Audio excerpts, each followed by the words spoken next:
Hello friends, welcome to ASG Tech Solution. Today we are going to discuss about identity NAT. So far we have discussed about NAT. Okay, in NAT we have discussed what is dynamic NAT, what is PAT, and last session we discussed about static NAT. So today we are going to discuss about the last topic of the NAT, which is identity NAT. So it's a very interesting concept, identity NAT, because generally, uh, very less. Generally, we don't use identity NAT, but we have some special cases and scenarios where we have to use these. So quickly, I'm going to just let you know the things where we have discussed about dynamic NAT and PAT, static NAT. So in dynamic NAT, we have checked and we have seen that how we can use some group of WAN IPs to send the traffic from our LAN site. In PAT, we saw how IP and port both got translated, and we can send numbers of users to the internet from the LAN site at the same time.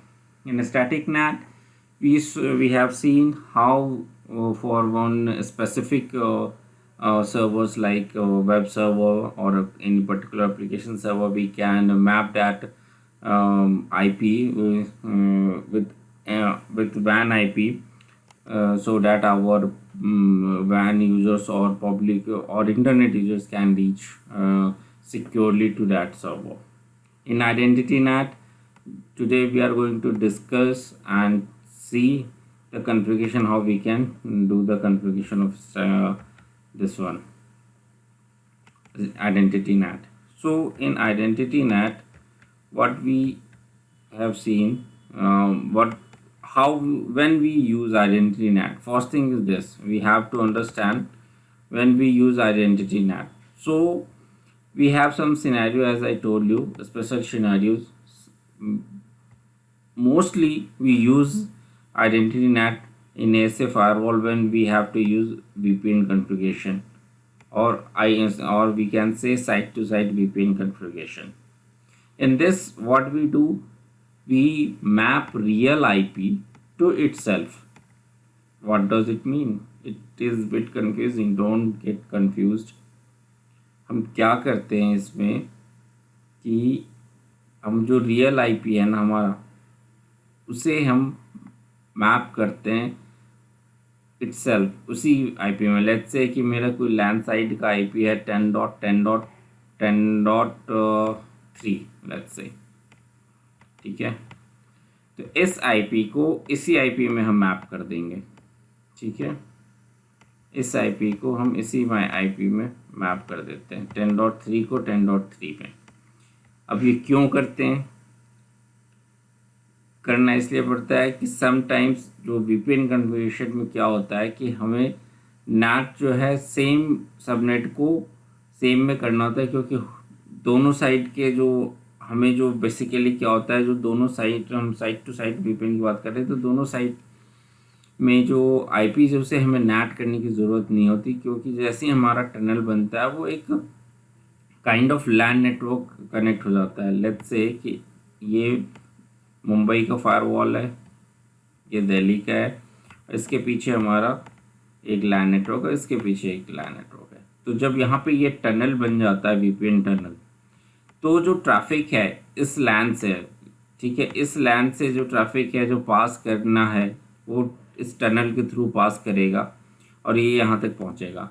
तो means ये जो IP है, जो भी यहाँ पे IP था, let's say यहाँ पे 192 का सबनेट है, ठीक है, 192 का हमने सबनेट माना, और यहाँ पे हमने माना लेट्स से 172 का सबनेट है, ठीक है. तो हमें आप ये देखो कि ये फ्रॉम दिस 192 के सबनेट से 172 के सबनेट में जब आना है तो एक टनल के थ्रू आ रहा है, आईपी से एक टनल हमने बनाया हुआ, उस टनल के थ्रू ये ट्रैफिक यहाँ तक फ्लो हो रहा है. तो हमें NAT की तो ज़रूरत ही नहीं है, we don't have to NAT. Means हमें ये 192 को किसी और आईपी में NAT करने की ज़रूरत ही नहीं है. तो इस केस में हम क्या करते हैं, हम आइडेंटिटी NAT का यूज़ करते हैं, और इस जो सबनेट है, आइदर समटाइम्स हम सारे एंटायर सबनेट को का एक्सेस वीपीएन में कॉन्फ़िगर करते हैं और समटाइम्स हम पर्टिकुलर सम आईपीज का करते हैं। तो दोनों केस में हम सेम सबनेट को उसी के सबनेट में नैट कर देते हैं, या फिर अगर स्पेसिफिक आईपी है जैसे मैंने कहा 10.3 है तो उसे 10.3 में ही मैप कर देते हैं। दूसरा केस आता है हमारे पास कि समटाइम्स क्या होता है कि हम सारे के सारे सबनेट को नैट करते हैं और पैट करते हैं जो भी है, लेकिन हमें कुछ आईपीज, लेट्स से कि मैंने 24 सबनेट का मैंने वन क्लास सी की आईपी है 24 सबनेट, मीन्स मुझे पूरा का पूरा एंटायर सबनेट पैट करना है, बट आई वांट कि उसमें से कुछ IPs, let's say 100 to 110 IPs जो है मुझे एक्सक्लूड करनी है, वो मुझे नेट में नहीं डालना, वो पैड में नहीं डालना, मुझे किसी स्पेसिफिक एप्लीकेशन के लिए उसे यूज़ करना है उस आईपीज को। तो इस केस में भी हम आइडेंटिटी नेट का यूज़ करते हैं। तो दो केस है जहां हम यूज़ करते हैं, एक वीपीएन कॉन्फ़िगरेशन, दूसरा जहां पे हमें कुछ आईपीज को एक्सक्लूड करना होता है। और आइडेंटिटी नेट क्या होता है? आइडेंटिटी नेट वो होता है जो उसमें जो आईपी होती है वो खुद के आईपी में नेट की जाती है। तो ये कॉन्सेप्ट है आइडेंटिटी नेट का। अब चलिए देखते हैं कि इसको कॉन्फ़िगर कैसे करते हैं। बहुत इजी कॉन्फ़िगरेशन है, कॉन्फ़िगरेशन बहुत इजी है, पर थोड़ा सा जो इसका अंडरस्टैंडिंग है वो आपको ज़रूरी है समझना, क्योंकि वो काफ़ी समटाइम्स कंफ्यूजिंग कि हम क्यों कर रहे हैं, हमें क्या ज़रूरत है। तो वी डिस्कस्ड अबाउट दैट। सो ऐसे फायरवॉल ऑलरेडी मैंने लिया हुआ है ऑन करके। लेट्स गो कॉन्फ़िग मोड में चलते हैं। सबसे पहले हमें सब इंटरफेस बनाना होगा, लेट्स से, क्योंकि हमें इंटरफेस की ज़रूरत होती है।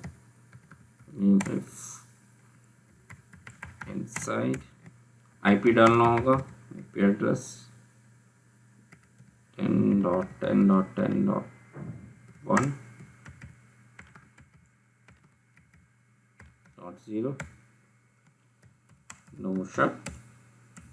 अब चलते हैं हम एग्जिट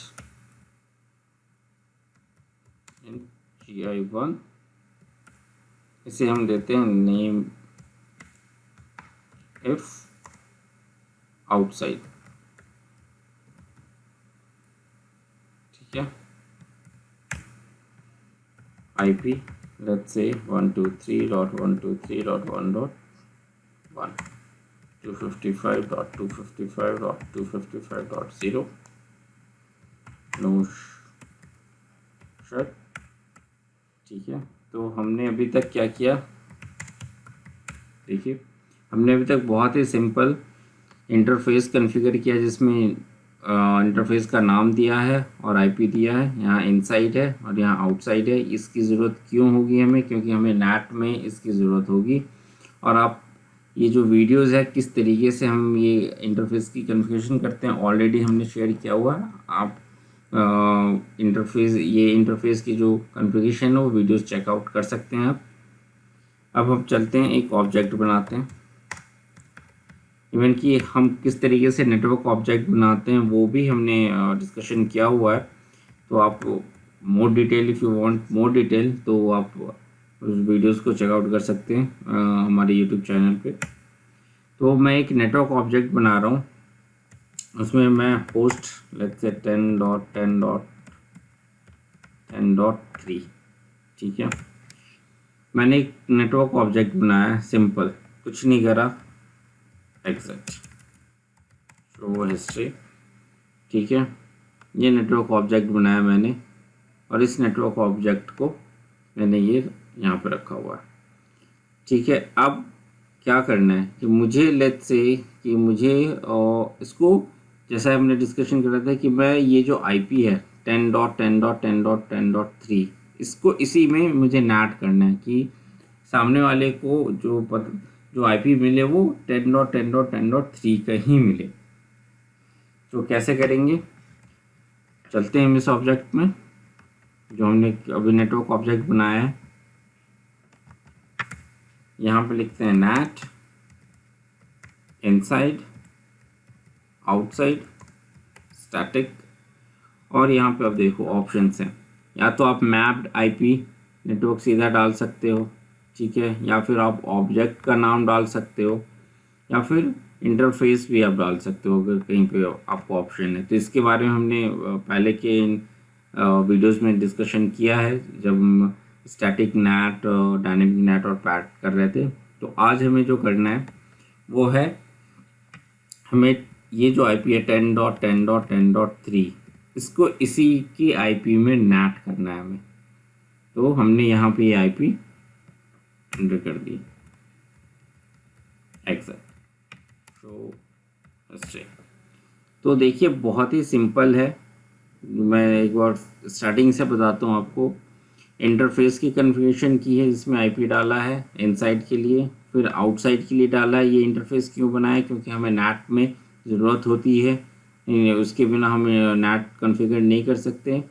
फिर मैंने एक ऑब्जेक्ट बनाया, सिंपल सा ऑब्जेक्ट बनाया, जिसमें मैंने होस्ट आईपी जो कि 10.10.10.3 है, इसी को मुझे नैट करना है।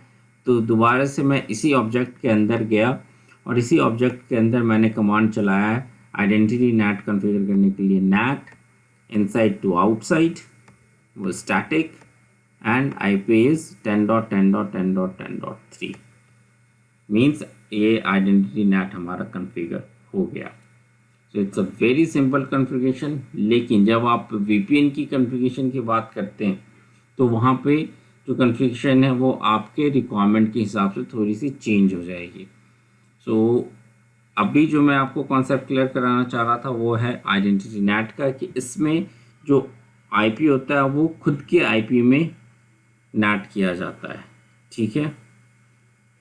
So this was the our concept of identity net.